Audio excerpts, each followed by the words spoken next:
So you all had an opportunity, uh, perhaps, to read a little bit in the early Karl Barth, some of his earliest provocative essays. The two that I picked for you were The New World in the Bible. You'll notice the English title has strange. It's just Das Neue Welt. It's not like Unheimlich or anything. It's not strange. It's just The New World in the Bible is the German title. But the English editors captured something when they put the word strange in, because there is a strange world in the Bible. There's something being said here about God and the gods and the human species that's not quite uttered elsewhere in the same way. And this is what Barth's discovering. But before we do that, I want to bring up two trajectories within Protestantism that he's going to be, in a sense, arguing against. So the first place to begin is with a quote. My bookmark fell out. I'm gonna give me a second. My page thing fell out. Here it is. This is from the book by Christine Tietz on Karl Barth, A Life in Conflict, on page 89. She says, religion for Barth does not belong on the side of God, but rather on the side of the world. Religion comes from human beings. It needs God only as the confirmation of what human beings themselves are capable of.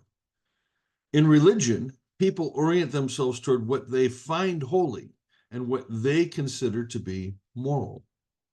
They do not seriously inquire, however, whether this is God's orientation. In religion, now she quotes Barth, quote, everything is always already complete without God. God is supposed to be good enough to carry out and crown what human beings began on their own. This is the fundamental problem of religion, my friends. Religion is nothing more than the human being spoken in a loud voice. Or we take certain values and we turn them into the nth degree, and we call these attributes of God. This is religion. Now, what's remarkable here, and we're going to come to where Barth kind of gets this from in a moment, but what's remarkable here is that religion is seen purely as a human phenomenon. Now, when we talk about liberalism in a moment, and we're talking specifically of German idealism, German liberalism at the end of the 19th century, that's the liberalism we're talking about. You can extrapolate into our own period, and you're free to do that. I'm not going to do much of that. But this liberalism begins as a pure historicism. It's examining Christian church history and Christian doctrine and looking for the religion that's behind it. That is, what is the Christian religion? What's religious about being Christian? And so the search for liberalism is always going to be the human being, okay? Liberalism is the one that's hung up on the questions of how do I count? What's my role? Liberalism is focused on the self. And so its whole worldview is wrapped around the self. And to talk about God is to talk about a natural part of life. God is a given in life, just like trees and air and birds and water are givens in life. They're just there. God is there. And we then begin to work out our definitions and categories into which God fits. And that becomes our religion. It's precisely this that Barth is vigorously arguing against in the two essays you read. He will be buttressed in this viewpoint when he reads a book by the often ostracized and unknown today, of course, but the writer Franz Overbeck. And Franz Overbeck had written a book called Christianity and Culture. And in that book, Overbeck took to task liberal theology like nobody's business, but in the negative way. Now, you'll notice in these two essays, Barth insists on a no and a yes, but the no is first. Before we can talk about revelation, Barth will argue, we have to talk about God's judgment on religion. And that's what the whole first epistle to the Romans was about, was this absolute no to religion. And it gets even harsher in the second edition and following, where God has to say no to all of our religion before we can begin to perceive what's being revealed. And so in his essay, The New World in the Bible, you saw over and over again how Barth is saying the figures in the Bible, from Abraham to Moses, Elijah, Joshua, on down through the prophets, Jesus, John the Baptist, Paul the Apostle, and so forth, they are all having these religious experiences with this God, but they're not our experiences. We don't experience God that way. Our way of experiencing God is completely different. And so we make judgments on their experiences of God. This is liberal Christian thought. And when we make and pronounce these judgments on their religion, we think we're doing so from an outside perspective. And this has always been the problem of the Enlightenment, my friends. So Barth is having to deal with a number of kinds of things behind the scenes here that have influenced Christian liberalism, one of which is the Cartesian subject. When Descartes shifts philosophy to the self, to the thinking self, that is radical an event as Einstein's E equals mc squared and the ultimate creation of the atomic weapon. The atomic weapon of the intellect is Descartes' I think, therefore I am. That is my capacity to doubt myself, the capacity I have to even doubt whether I exist indicates that I exist. But that's kind of like saying that if you think you're going insane, you're not, because only insane people know that they're not sane.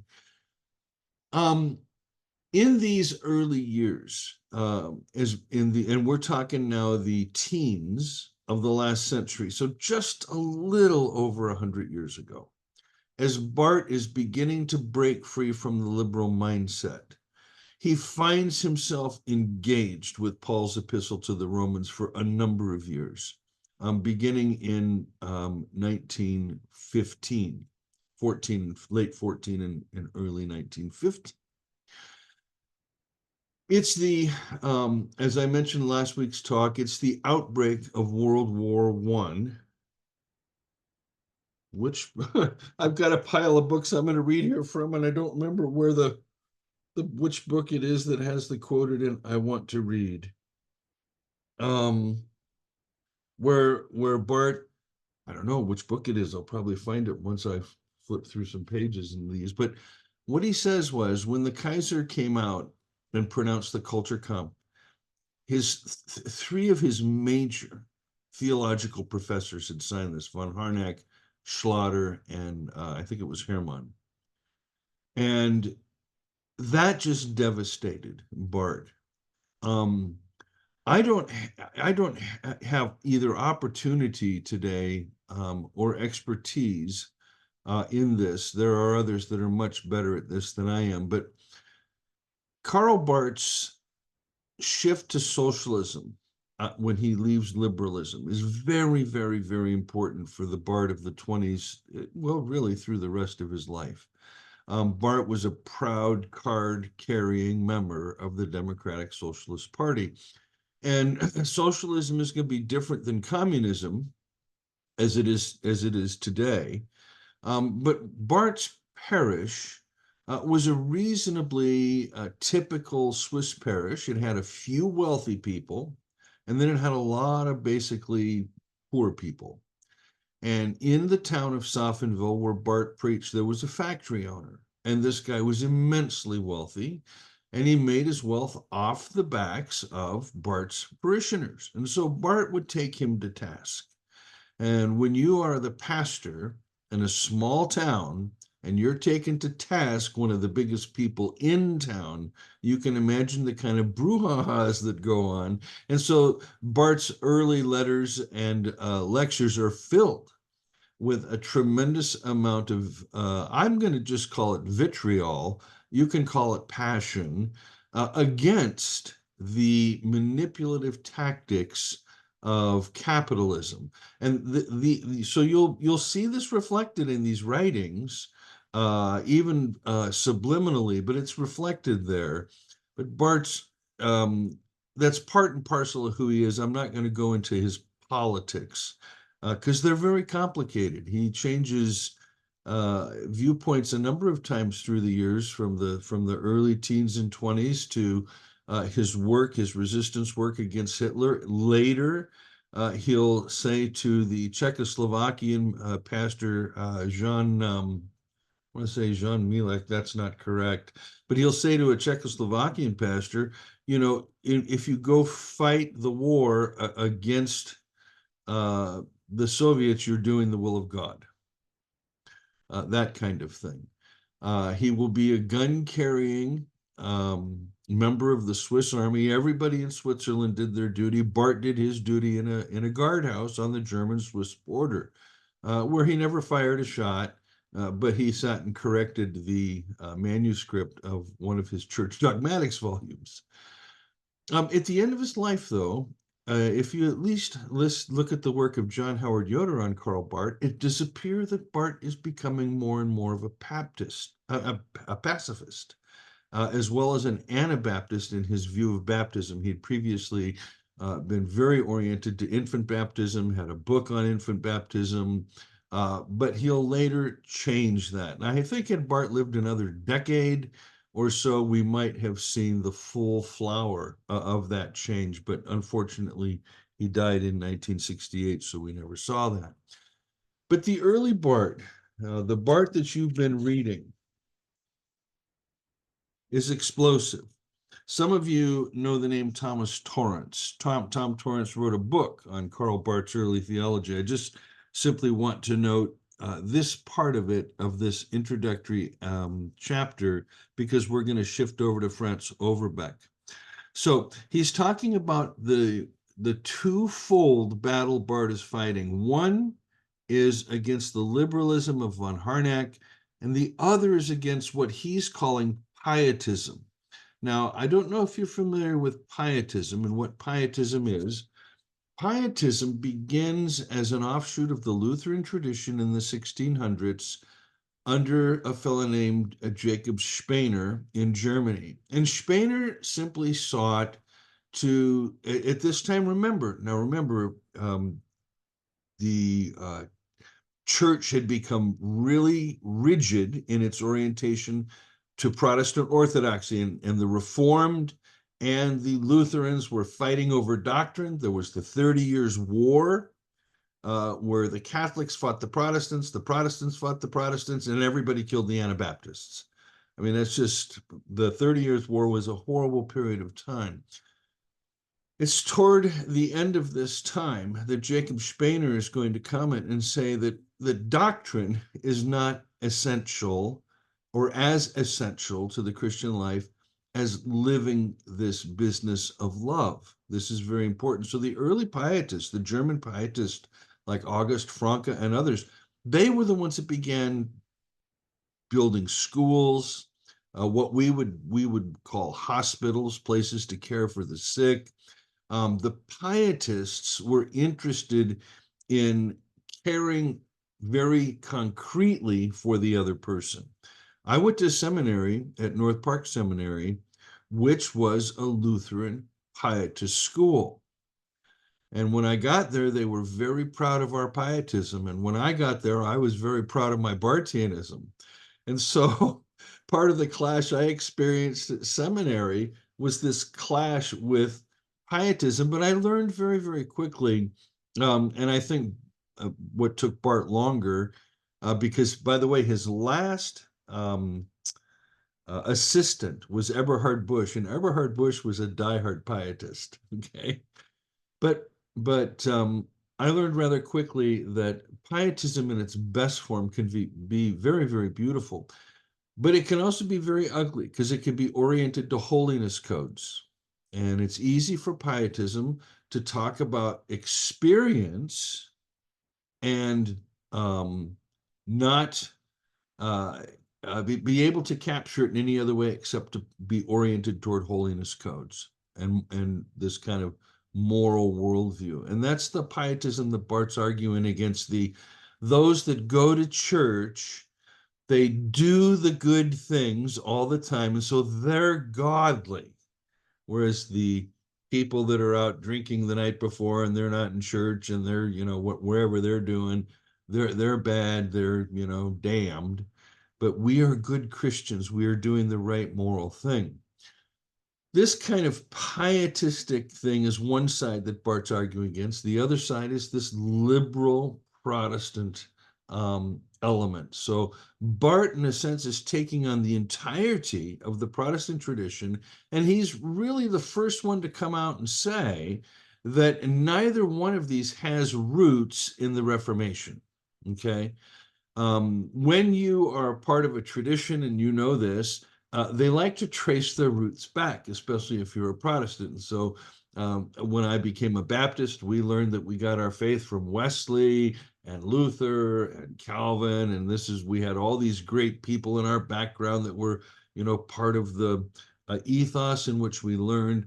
When in reality, we were doing things that would be completely abhorrent to most of them, perhaps not Calvin, but certainly to Wesley and to Luther. When Torrance is writing, he says this about Barth's reading of Overbeck. It was with this background and with thoughts like these that Barth read the writings of Franz Overbeck and was able to appreciate his deep reverence for original Christianity and evaluate positively the intention behind their sharp attack on historical Christianity. When the remains of Overbeck's work was published in 1919 under the title Christianity and Culture, Barth gave an extended review which has considerable importance for our understanding of his thinking. What Overbeck had to say, together with what Barth had learned from Søren Kierkegaard, confirmed and sharpened Barth's analysis of the problem of Christendom, and at the same time put into Barth's hands weapons for his own attack, which he was not slow to use in the second edition of the Romans.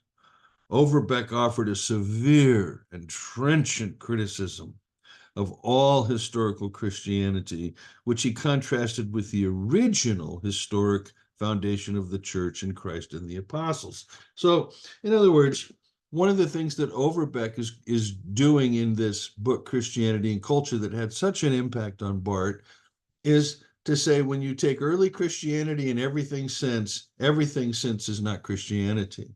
And so I would like to read to you then from that essay. It's titled Unsettled Questions for Theology Today. That's the title of Barth's review of Overbeck's book. He says, does Christianity have the possibility of a historical development? That is, can it undergo the continuance, the becoming and the perishing, the youth and old age, the degeneration and progress, which are temporal characteristics? Does it in itself give evidence of a will to become a historical entity? Is it possible for a historian as such to do justice to Christianity? Or to put the question from the world standpoint, can Christianity claim real significance as a historical entity? Is it possible for a historian to treat Christianity apart from culture? And then he's going to go on to quote Overbeck. And here's Overbeck. This is like strawberry and cream on scones, folks. The best school for learning to doubt the existence of God as a ruler of the world is church history. If it be granted that this is the history of the religion, Christianity, which was established by God in the world, and if it be assumed that God has guided its history, Obviously, he's done nothing of the kind. There's nothing miraculous in church history. To judge from it, Christianity seems as completely abandoned to the world as anything else which exists there. Church history teaches that Christianity has been incapable of extricating itself from the effect of a single human weakness, just as has the supposed divine guidance of its destiny. Not one horror of history, not one horror among all the horrible experiences which history includes, is lacking in the experience of church history. So far as Christianity in the area of its historical life has not been spared the corruptions and confusions to which other things are subject, church history possesses no advantage, least of all a special protecting power governing the church. Now, right away, you should immediately recognize that not only is Overbeck critiquing Protestant liberalism, he's critiquing the Roman Church and the Orthodox tradition as well. The argument here is that everything that happens in the world has happened in church history. Everything bad, the church is no different than the world. And so the church is part of the world. It's part of that given in the Enlightenment. From Hegel, the German idealist tradition would assume that God was just another given datum as part of this world process coming into being. And we find this today everywhere in two ways. The first are those that presuppose a divinity and then have us all trying to orient ourselves and our consciousness to this divine consciousness as though we were capable of that. As though we were, I should say, as though we were capable of that without God. And we're essentially doing it without God. We're finding methods and techniques that will take us higher and higher. It's a great big mimetic thing is what it is. The other part of this is that as liberalism begins not with the Augustinian viewpoint of the human being or the Pauline viewpoint of the human being as a broken creature, liberalism begins with the notion that we're all basically good and we learn to become bad. Now, I think that Girard has put all the nails in the coffin on that argument with mimetic theory, but Barth is bringing this conversation back into the role of the church dogmatician and the preacher. And Barth is saying that you can't get up Sunday by Sunday by Sunday and preach niceties like the pietists do. Oh, we don't do these things. We're good moral people. But neither can you go and preach niceties about we're all good people. We're called to do our good German duty. And as good Germans, we all love each other and we're all going to take care of each other kind of logic. The bottom line here is that we are beginning our definition of the Christian tradition as though it is the revelation, as though church history is the revelation, as though we can go to church history and see God at work. And the reality is you can't. There's not a clear line. No matter how we try to draw it as Protestants, or as the Roman Catholic Church would do, there's not a clear line. And the reason there's not a clear line is because religion, including the Christian religion, comes under the judgment of God's no. Revelation, that which is God's yes, has yet to be really spoken loudly by Barth. You do notice at the end, particularly of the essay, Biblical Insights, Questions, and Vistas, he does talk about the only life we have is the resurrection. And that is, we live in that hope. We trust in that's our life. But it is a matter of trust. And now this brings us to another thing that Barth is having to deal with. And that is the split between, well, at the time of the Reformation, faith and reason, but it's also behind the split that was in the late 1700s opened up by Gotthold Lessing, who talked about the ugly ditch between faith and history. When the early Enlightenment thinkers began they're coming to Scripture with a purely rationalistic framework, like Reimarus. And they said, well, the Gospels are full of Jesus doing miracles, but you don't see miracles today, so those really didn't happen then, or they couldn't have happened the way people think they happen, or there's a rational, logical explanation for everything. Like Jesus walking on the water, it was probably a sandbar, right? You have this attempt in liberalism, early liberalism, to take the Bible no longer as a text that reveals something about God, but now as a text that is to be suspiciously dealt with. And so we have the first kind of hermeneutics of suspicion in early New Testament studies in the late 1600s, early 1700s. And that hermeneutics of suspicion will not come to full bloom and flower until the 19th century with Freud, Nietzsche, Marx, and Feuerbach. But it takes several hundred years, but the roots of it are right there. That ditch, that ugly ditch between faith and history. Can you put your faith in what the historian, the church historian, or the exegete says happened? So it says Jesus did this. Can you trust that? And how can you trust that? And you can see where all the modern questions that people have about the Bible, this is where they all arise from. The Cartesian philosophy combined with this early exegetical orientation to Scripture, so much so that by the time we get to the 19th century, David Strauss will write his great big book on the life of Jesus and come to the conclusion that all four Gospels are just telling us a myth.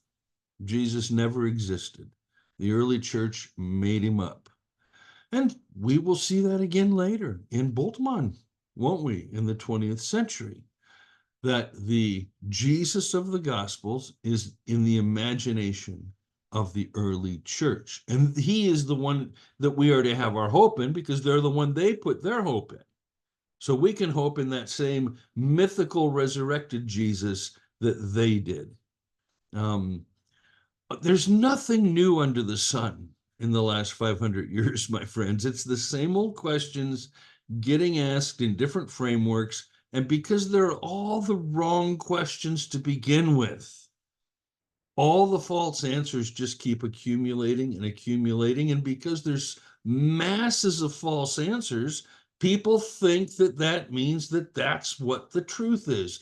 Barth's coming out against this, and he is saying, no, you can have a whole tradition be wrong. You can have a whole tradition be false. It can be right, but it can be false. That's his view of pietism, I think, early on. Now, I want to pick up 3 quotes from the essays you read that kind of continue us in this direction. The first one comes from The Strange New World in the Bible, and it's from page 43. It is not right human thoughts about God which form the content of the Bible, but the right divine thoughts about men. And by the way, when we use the word men, we mean men and women. When we use the word man, we mean the generic humanity. In the German, that's what's going on here. Men is Menschen, which is human. The Bible tells us not how we should talk with God, but what he says to us. Not how we find the way to him, but how he sought and found the way to us. Not the right relationship in which we must place ourselves to him, but the covenant which he's made with all who are Abraham's spiritual children and which he has sealed once and for all in Jesus Christ. It is this that is within the Bible. The word of God is within the Bible. One observer pointed out that over 50 times in this essay, Barth uses the phrase das Bibel, the Bible. But Barth is beginning to see the Bible as a whole, as having one message. Okay? It has one message. It's not giving us Israelite faith and early Christian expressions of faith. It's giving us a message. It has a message. There is a word being communicated, but what is that word? And how do we find it? Do we find it in the experiences of an Abraham, a Moses, an Isaiah, a Paul? Where do we find this word? What is this word? And the only way to learn to hear this word is to approach it dialectically. And the first part of the dialectic is to say, we know nothing. We just don't know anything. Or, I mean, I put it a little differently in the book Knowing God when I said at Calvary, all God concepts die. That is, we have to begin our theological journey by saying that everything that we think we know has to be falsified. Or at least it has to be held quite tenuously. It can't be gripped. God cannot be grasped. God is not an object. And when we come at God theologically as though God is an object, we're not encountering God, we're encountering our theology, which is ourselves. God is not encountered as object until God is encountered as subject. It is this know that comes to us from God. It's that personal awareness that God has said no to us, no to our religion, no to our theology, no to our philosophy, no to our thinking, no to our morals, no to our values, no to our culture, no to our whole world. That's the beginning place. That's the judgment. We've got this thing all wrong. It's all warped. But you don't stay in the know, because the Bible doesn't stay in the know. The Bible moves from the no to the yes. The no is first, the yes is second, just as the cross precedes the resurrection. God's no to us is found on Calvary, where God says this was wrong. God's yes is found to us in the resurrection, where God forgives and reconciles God's self with us. So unless we learn to begin with this no in our theological thinking, unless we're willing to be humble, unless we're willing to acknowledge that our intellectual constructs are just that, constructs. They're like Legos, and we build and rebuild with them until we think we have something that approximates the divine revelation and the divine truth, only to find out that we have just built another theology. And this was always Barth's concern early on. He did not want to be seen as the founder of a theological school. He repudiated the term Barthian. He said, I don't even know what a Barthian would be. He just never wanted to be the figurehead of a movement. That was not his intention. He saw himself as the one who stumbled into the church in the dark, and in slipping, he grabs onto the rope of the bell, and he's hanging on while the bell is tolling. It's all by accident that this message is getting out. Okay. The second quote comes from the Biblical Insights, Questions, and Vistas, where Barth warns the professors. And this is always so funny, where he says, caveat professores, beware, pay attention, professors. Biblical dogmatics are fundamentally the suspension of all dogmatics. In other words, biblical dogmatics are to approach the Bible with the lens that one is going to find there the truth about God is first of all, the suspension that one can find the truth out about God.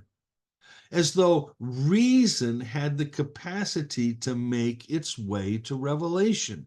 Reason, for Karl Barth, cannot ever figure out its way to revelation. That's why we need revelation. Revelation comes to us. We don't come to God. God comes to us. We can't figure our way to God and rationalize our way to what is divine and how divinity works and how God interacts with history. No, no.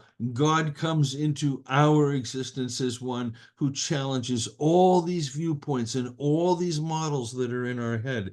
And so Barth continues. He says, the Bible has only one theological interest, and that is not speculative. That is interest in God's self. Who is this God? Who is this God that calls Abraham from Ur? Who is this God that speaks to Moses in the burning bush? Who is this God who takes David as a king? Who is this God that comes to Jesus? Who is this God that challenges? Who is this God? And we have the same questions today. I think it's fair to say that Barth gave us a place upon which we could reasonably stand.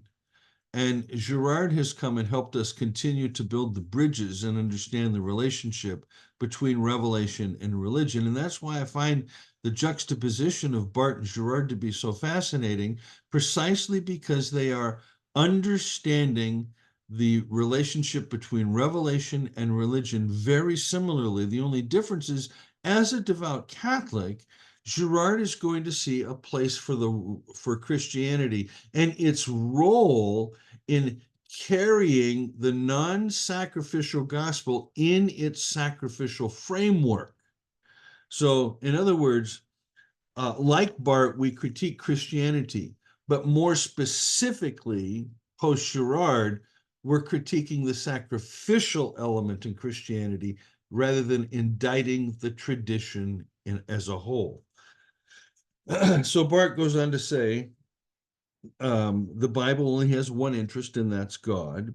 It is this that I call the Bible's otherworldliness, its unhistoricalness, its antipathy to the idea of sacredness. God is the new, incomparable, unattainable, and not only heavenly, but more than heavenly interest, who's drawn the regard of men and women of the Bible to himself. He desires their complete attention and their entire obedience. He cannot be grasped, brought under management, and put to use. He cannot serve. He must rule. He must himself grasp, seize, manage, and use. He can satisfy no other needs than his own. He is not in another world over against this one. He submerges all of this in the other. He is not a thing amongst other things, but the totaliter aliter, the wholly other, the other, as James Allison puts it. He's not the form of religious history, but the Lord of life, the eternal Lord of the world. He it is of whom the Bible speaks. So for Barth,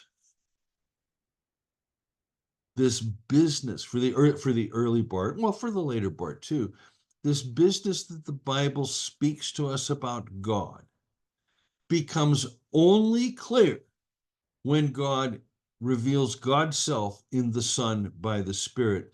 And even in the essays you're reading right now, you'll notice there's one small section where it gets a little Trinitarian. Okay, it's not the full-blown Trinitarianism of 1932 and the church dogmatics, but it's there. It's in a nutshell. It's there. And Barth recognizes that the revelation that comes to us in Jesus about God is not what we think.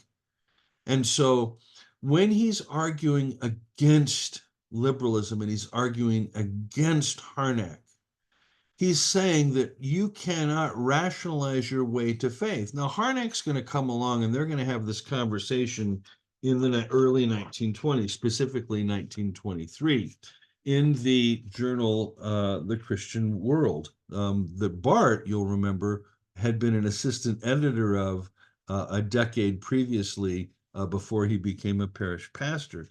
And in this, one of the things that Harnack does is he will there's an exchange of five I'm going to call them essays. They're not essays, but like letters to the editor that are lengthy because Harnack and Barth both wrote. They didn't know how to write short stuff.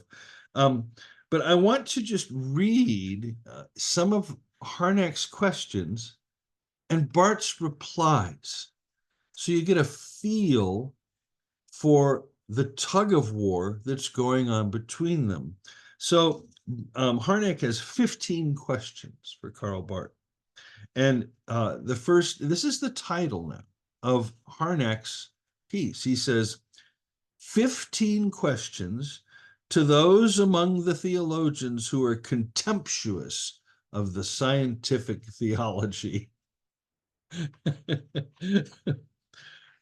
And then he says, question number one. Well, Barth's reply starts with concerning the title. He says, one who makes a criticism of the form of Protestant scientific theology, which since the days of Pietism and the Enlightenment, and in particular in the past 50 years in Germany, has established itself as normative, is not therefore necessarily contemptuous of the scientific theology. The point of the criticism is that this theology may have moved further than is good from its theme, as stated by the Reformation. Oh boy, Harnack fired a bullet and Barth came back with a volley at that point, because essentially he's saying to Harnack, you are not an heir of the reformers like you think you remember. Von Harnack was the greatest church historian that ever lived, except we have today now, fortunately, the work of Yaroslav Pelikan. But when you go to buy a history of dogma, a history of, you're going to get Harnack's. I mean, it's brilliant stuff. It's excellent work. I mean, Harnack read everything. He was fluent in all the languages. He was just a brilliant intellectual. And Barth would take his church history seminars. In fact, Barth took a seminar with Harnack on Paul, and then ended up writing his paper for the seminar, 158 pages. I mean, early on, Barth is writing books instead of essays. But here's Harnack's first question.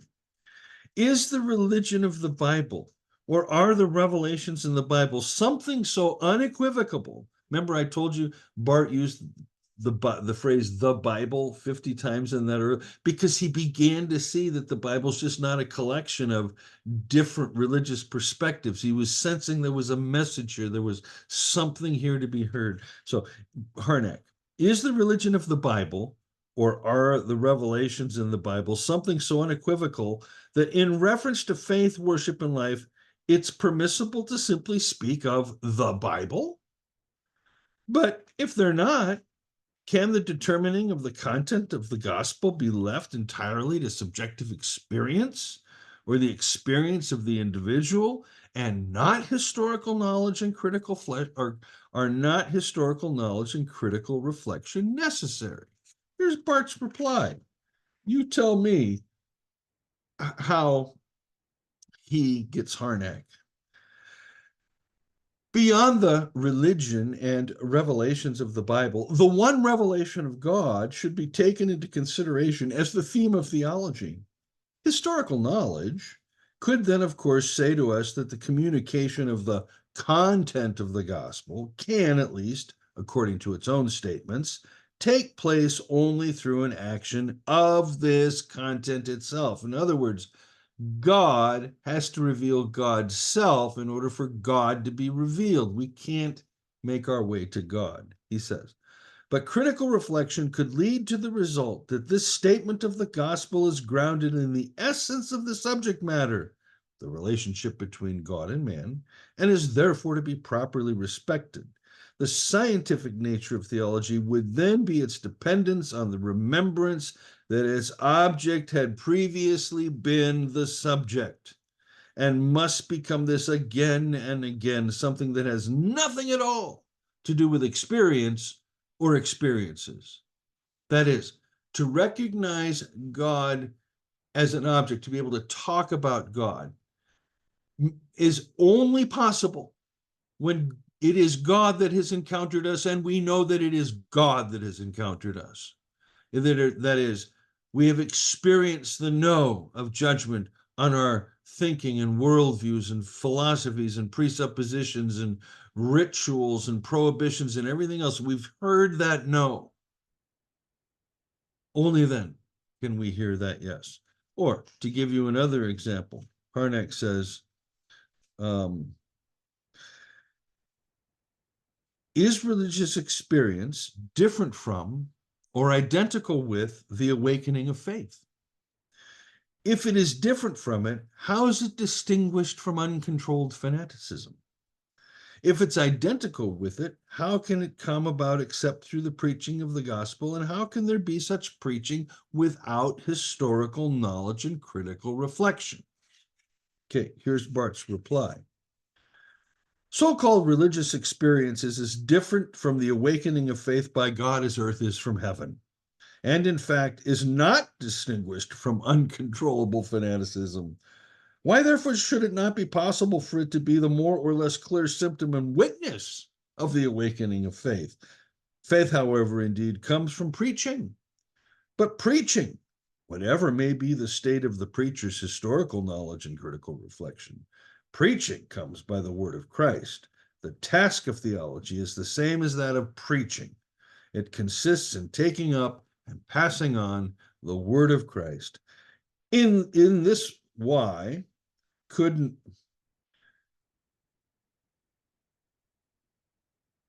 that's got to be a typo. In this way, could not historical knowledge and critical reflection serve by way of preparation? I need to make a note that that is a bad typo. It says in this why. Okay.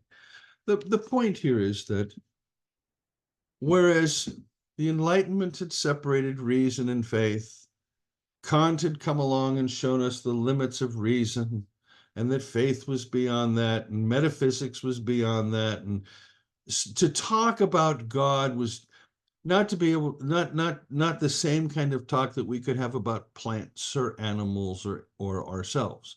Talk about God was speculative. It was metaphysical. There was nothing tangible by which to scientifically understand God. Reason had no place there.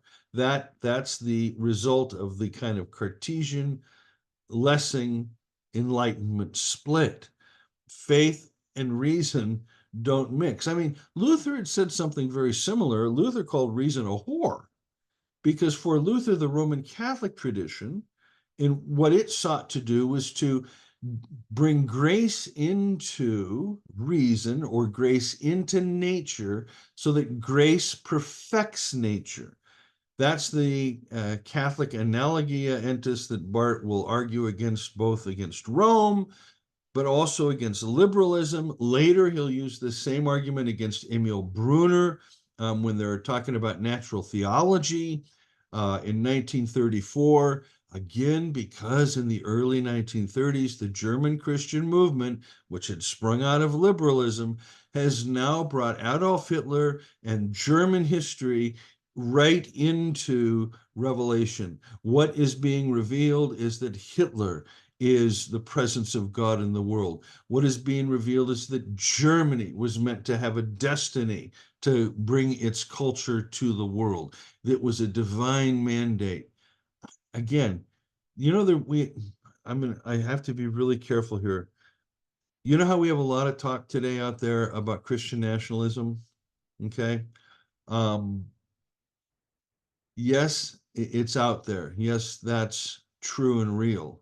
I'm going to pause this for a quick second and then I'm going to mute myself because I'm going to sneeze. Hang on a second.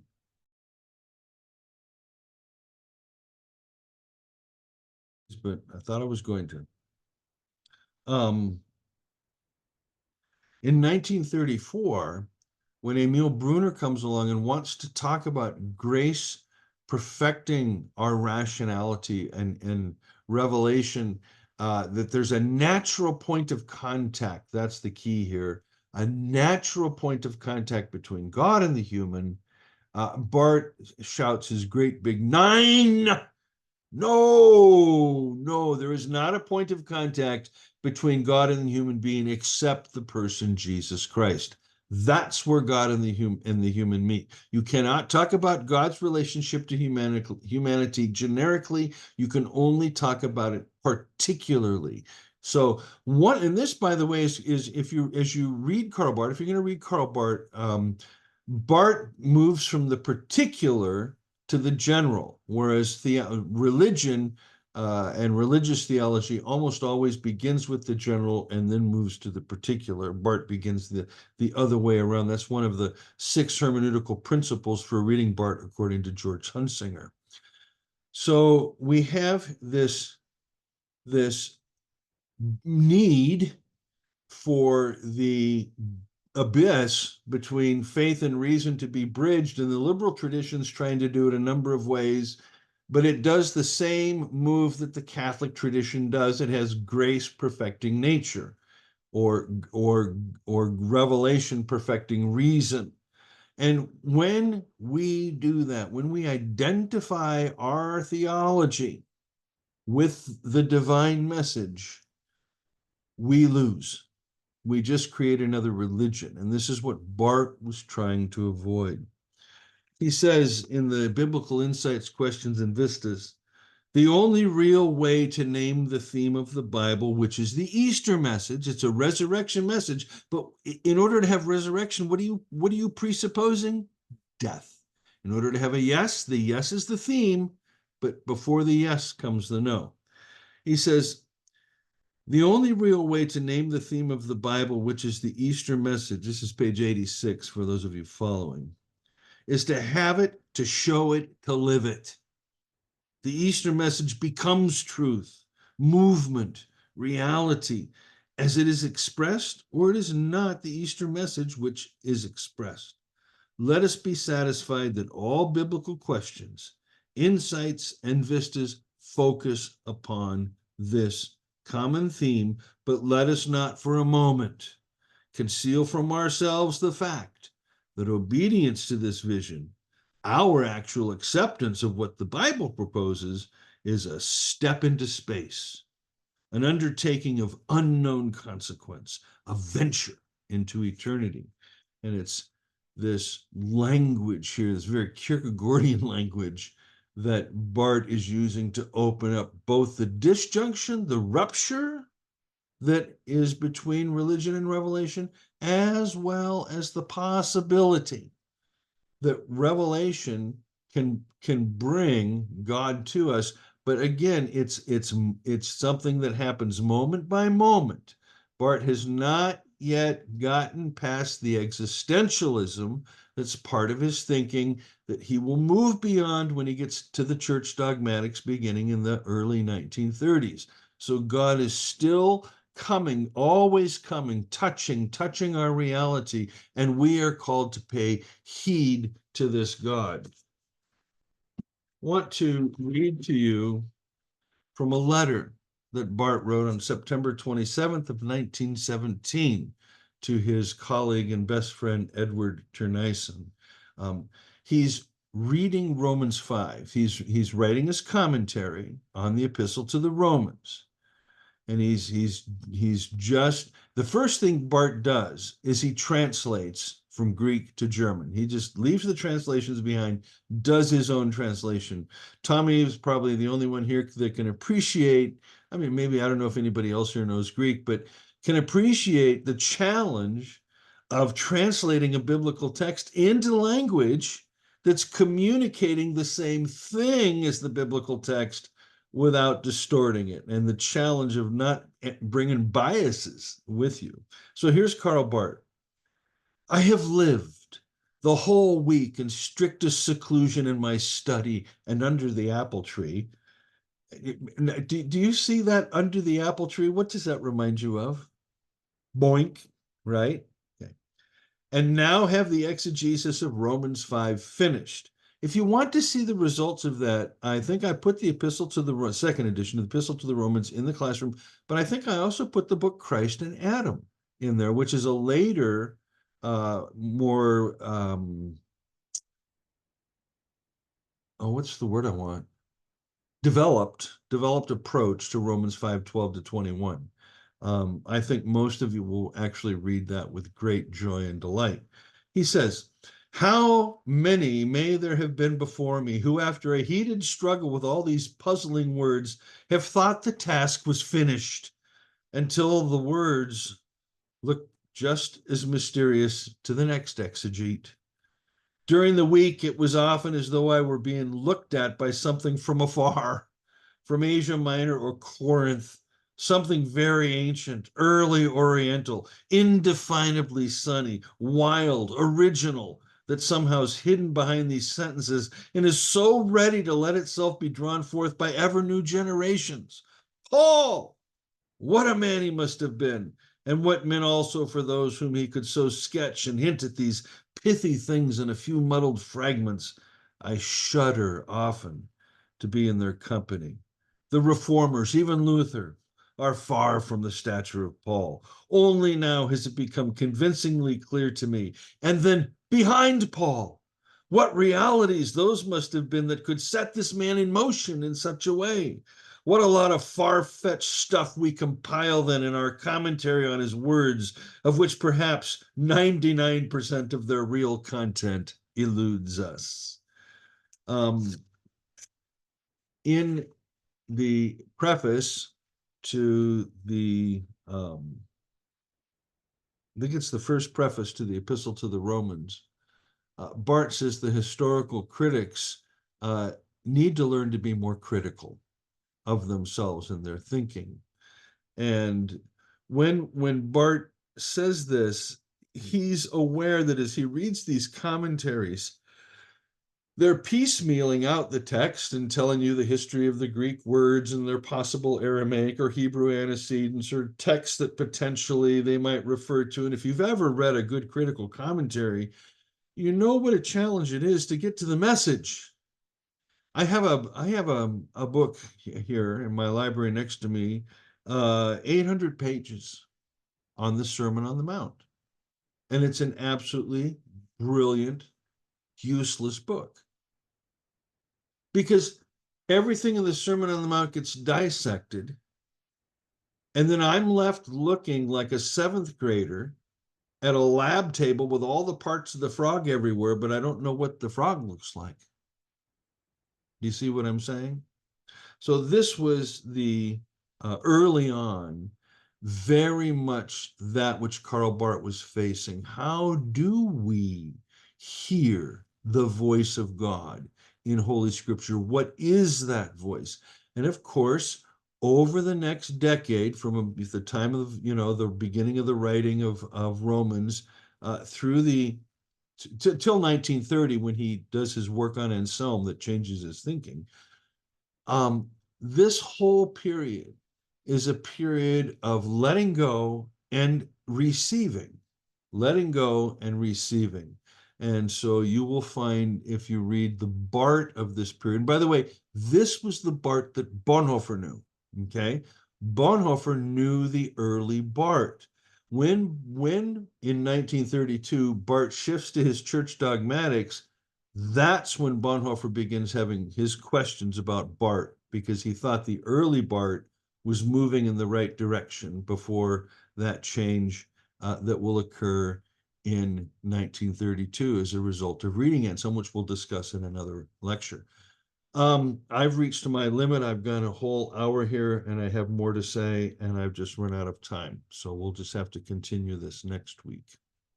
I would like your thoughts, observations, comments. I would particularly like to know how you found reading this early stuff of Barth. It's kind of like a witch's cauldron boiling there, So what were your impressions?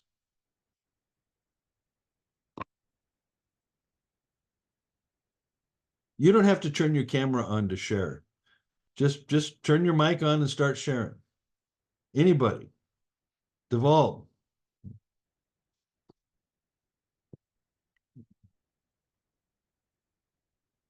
Anybody? Sorry. Okay, I just wanted to find the little button to unmute, Michael. Oh, okay. I found it, especially the second chapter. Maybe it's just the state of mind that I was in when I read it. I had more time to focus this afternoon and read it. And for instance, on page 90, there at the bottom, Barth talks about the resurrection of Christ or his second coming, which is the same thing. Is not a historical event. Now, that in itself is a loaded statement for me. You know, immediately you ask yourself, what is he saying about that? Obviously, if we look at the dispensationalist view of things, that is so contrary to that kind of movement's ideas about the second coming, for instance. Well, that's just a side note. But then I read a bit further. If you see that it says, unless, of course, they prefer to let it destroy the assurance that our concern here is with an event which, though it is the only real happening, is in not a real happening of history. The Logos, if misunderstood, will stand in shame in the corner as a myth. And I ask myself, what is he saying here? That's obviously profound, but I don't think I get the essence of what he's saying there in that whole I don't think we have the piece. same page numbers. Does anybody have a different page number they're on in their text? Because I'd like to comment on that, but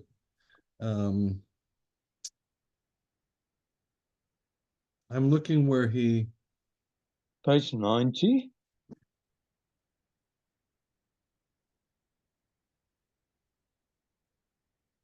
Okay, the resurrection of Christ or his second coming, which is the same thing, is not a historical event.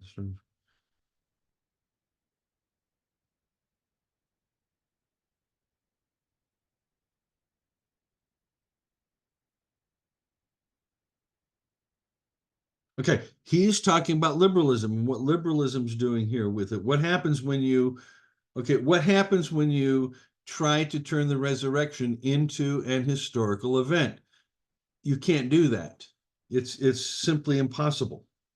And historians try to reassure themselves of that, and then they say, okay, well, we'll say that it's non-historical, and therefore it doesn't have anything to say to us because it's not historical. That's how I'm reading this. And thus the Logos, misunderstood, stands in shame in the corner as though a myth. Anybody else reading that differently than I am, or have another observation, a way to read that might be better? Because I am not the definitive reader of Karl Barth, people. Trust me. Anybody? Nobody? Bueller? No? Okay. Well, yeah, I don't know what to say, Duvald, except to say I think he's referring to liberalism's reading of the relationship of how they perceive history and resurrection. First of all, let me just say this, Duvald. The resurrection is not a historical event. It's not like the car crash that occurs at Johnson and 29th. It's not like the election coming up. It's of such a different order. That doesn't mean it doesn't happen within history. It happens within space and time, but it is of such a different order that you cannot simply try and claim it as a historical datum. It destroys history. It says that all that comes before it is old and gone. This is only the new. I think that's what Barth is saying. I think. I could be wrong. Do we say meta historical? Yeah. Yeah, definitely So, meta historical. Yeah.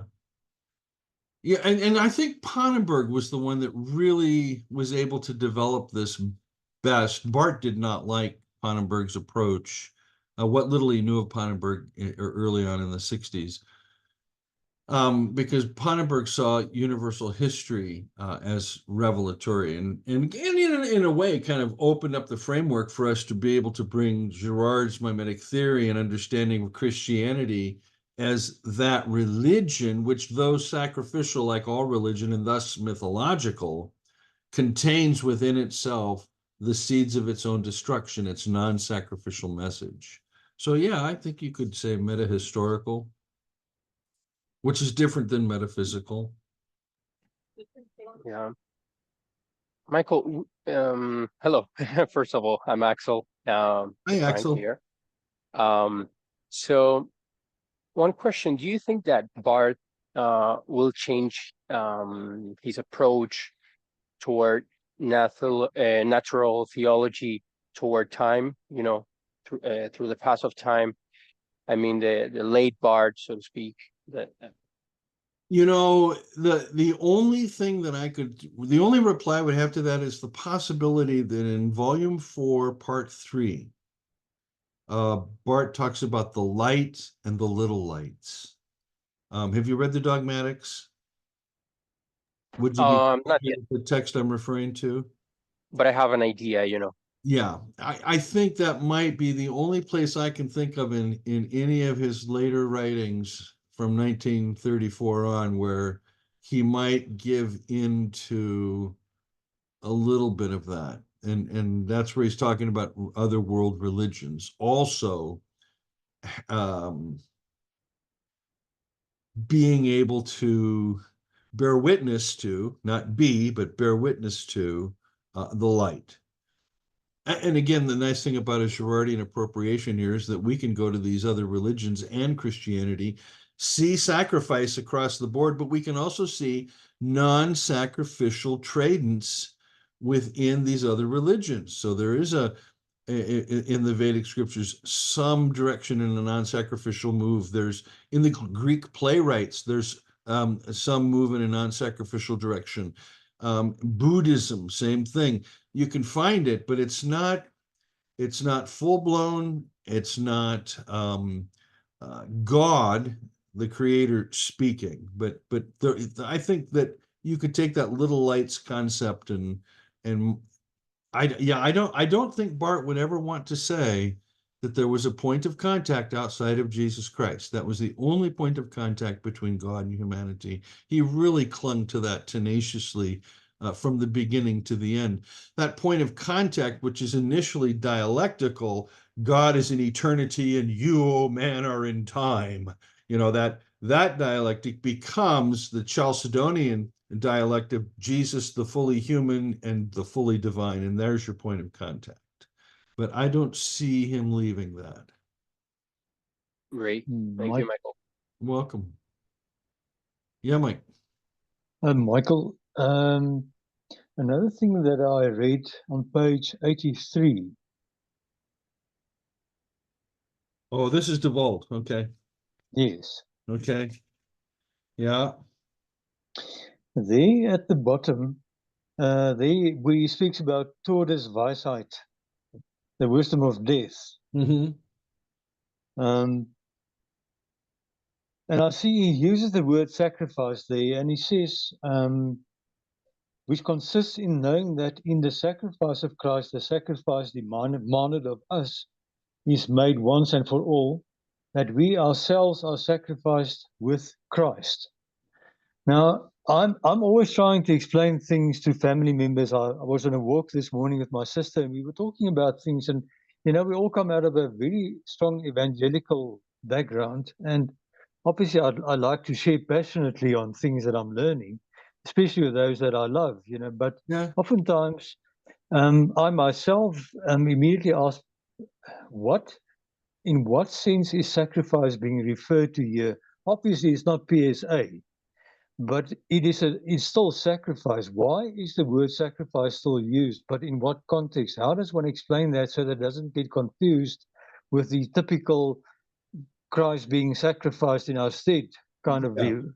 So first of all, PSA would have been the go-to model at that time. Okay. Bart has not yet begun cranking out his understanding of the atonement. This is still very early on. This is 1920. So I imagine he's working within that framework.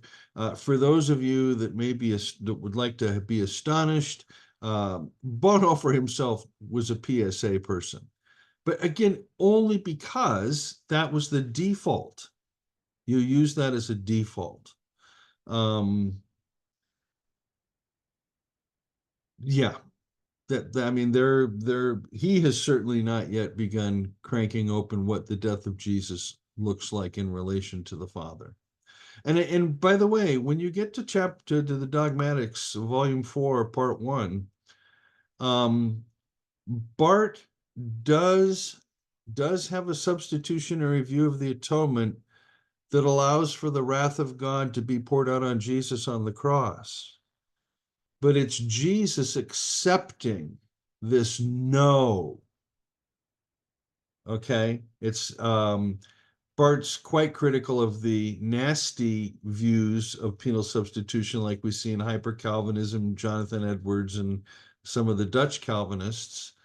But he's still going to retain in his atonement theory that Jesus' death is sacrificial in relation to the Father. He sees it as a sacrifice of obedience. So no, it's not God's pouring his wrath on Jesus because of our sin, but the cross is still an expression of, quote, the wrath of God. It's God's no. So I understand that may seem like splitting hairs, but yeah. That would be similar to Torrance, right? Yeah, very similar Torrance. to Torrance. Yeah, yeah. Tom does not deviate from Barth one bit. You know, um, not one bit. That's true. Especially in Thomas's understanding and Tom Torrance's understanding of the mediatorial work of Jesus, his priestly work. Mm.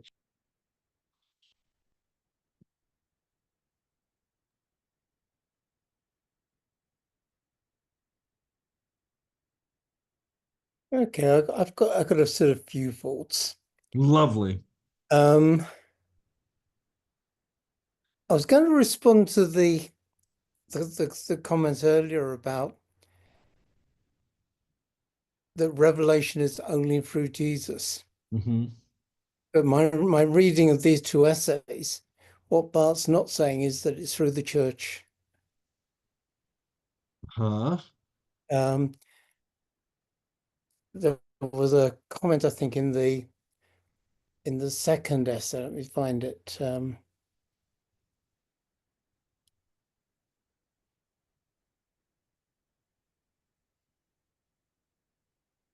trying to find it. I made note of it. It was basically that that the revelation is the Bible plus. So there were glimpses of that revelation in other traditions. Mm-hmm.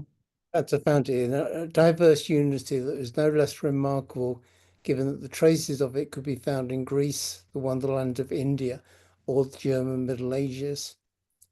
So I think for a lot of people, that's a very radical idea. Mm-hmm. Yeah. I'm just sort of, the sort of the headlines that I got out of it was faith as a response to God's call. Mm-hmm. That's revelation. The Bible as a hermeneutic. But I was really struck by the way that, he says basically, we will find in the Bible what we expect to find. Yeah. Let me ask you this, Mike. Would it be better to say the Bible is the source, Jesus is the hermeneutic? Yeah. Is that what Barth is doing? Yeah. But the fact is that he's able to bring the Bible and say the Bible says to Christianity, you're wrong. It's the Bible that says this to religion. You're wrong. Yeah. The whole Bible, not just Paul says, John says, Isaiah says, but the Bible. God says no to your religion. That's a shocker, you know. Yeah. John DeGrucci was traveling through South Africa. He had been in Germany, and Eberhard Beke had given him Dietrich's Bible, Dietrich Bonhoeffer's Bible, as a gift. And he's bringing it back through customs, and the customs agent asked John DeGrucci, what the book is, because it's in German, and John DeGrucci says it's the Bible, and the customs agent says that's the most dangerous book in the world. I think Barth would have absolutely agreed. It's incendiary.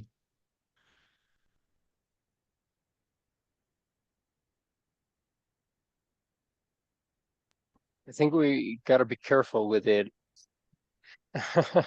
Actually, Jesus helps us with that, right? I hope so, brother. You know, Yeah. because if he doesn't, we're all kind of doomed, you know. I mean, it's that's where the work of the Spirit comes in. And you'll notice Barth has a very, very underdeveloped pneumatology at this point in his work, and as well as a very underdeveloped Christology. I mean, these things aren't developed yet in his thinking. He hasn't done all that work yet. He's just beginning, for example, to really engage Calvin in a big way because he's going to have to lecture on Calvin. He'll be at the same time he's doing exegetical work on First Corinthians and Ephesians. Also, the Gospel of John, the opening chapters. It's for me, it's a sad. I wish Barth had written more commentary, you know, but we do have the fragments of some of his commentaries, and he has a little short one on Philippians. It's okay. It's not the Epistle to the Romans, but it's okay. I've got one question, Yeah. which might come out in sort of subsequent sub lectures. When Barth talks about the sovereignty of God, Mm-hmm. how is that different from a sort of conservative monarchical view of divine sovereignty? Well, one, it's going to be a sovereignty that is pro nobis, for us. It's on our behalf. It's not a sovereignty over as though the authority can treat the populace with disdain. We're watching this series on TV right now called Outlander, and we're in the second season, and they're in the French court. And it just the visual just came back to me as you were saying this because of the orientation of the people in the court toward the regular people, toward regular folks, the snobbery, the kind of elitism. That's structurally built into the sovereignty of God as it's understood in the Calvinistic tradition. God can do whatever God wants because God is God, just like the king could do whatever the king wanted because he was king. You know, God is ultimately free from everything. Whereas the biblical revelation is that God has chosen to be free for us, so that the relationship of sovereignty is that of the king who now serves. And the kenotic piece of the incarnation becomes essential to understanding sovereignty.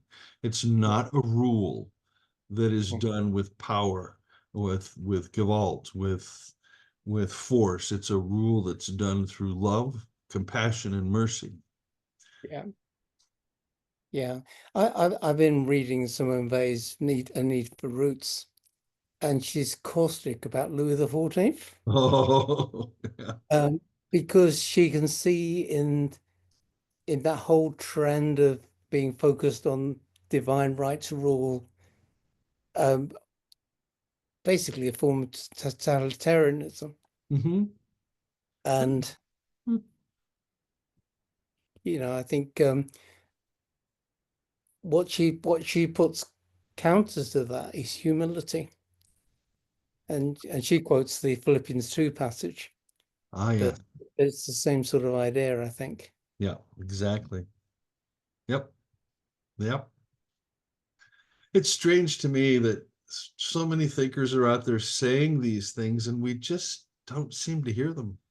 Mm. And our preaching just ends up being a continuation of the same old Christian religion over and over and over again.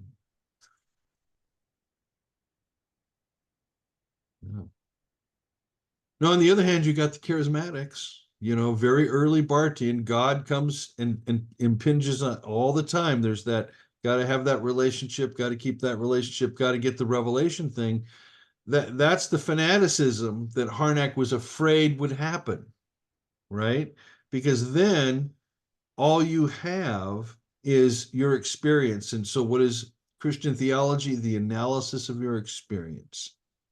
And that, by the way, is behind every single theology in the genitive today.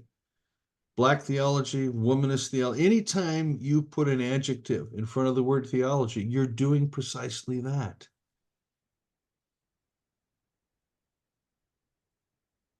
That, to me, is the problem with theology since the 1980s.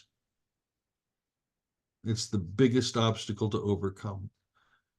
My story. You have to hear my voice.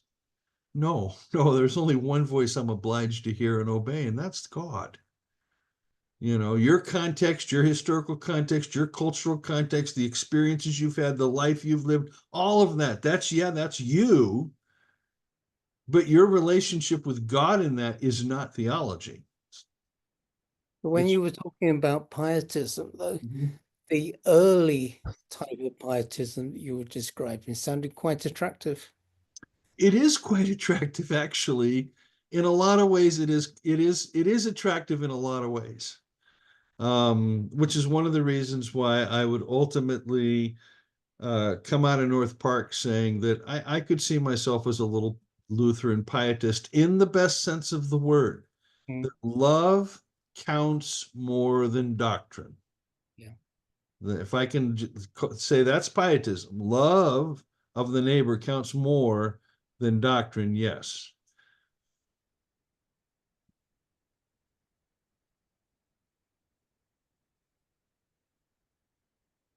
Well, anybody else?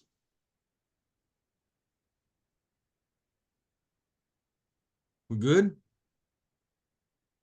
All right. I look forward to seeing you guys next week. We'll begin moving through the 1920s, 1930s. I'll put up some reading material for you for next week here in a moment. It should be up within 20 minutes. And again, this reading material, I'm hoping that if nothing else, learning to read Karl Barth will delight you. I do want to say one thing. I don't have a PDF of, I think, what is perhaps the best introduction to Karl Barth, and that's his book of sermons, preached in Basel prison. Barth would go, I think it was once a month, and he would preach a sermon to the prisoners in Basel. And there's a little book of sermons called Deliverance to the Captives. I urge everybody to get that book. It's not that expensive. It's been reprinted a number of times.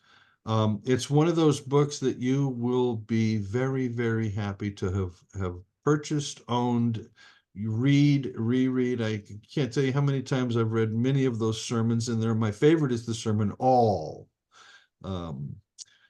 If you're at all inclined toward universalism, you will love that sermon, All. All come under God's judgment, all come under God's grace, all. And all means all. It's a beautiful sermon. But Deliverance to the Captives, I would urge everyone to go buy that, but I'll be putting some of the PDFs I have up for you to be able to read. Okay, guys, I'm going to end the recording, and I will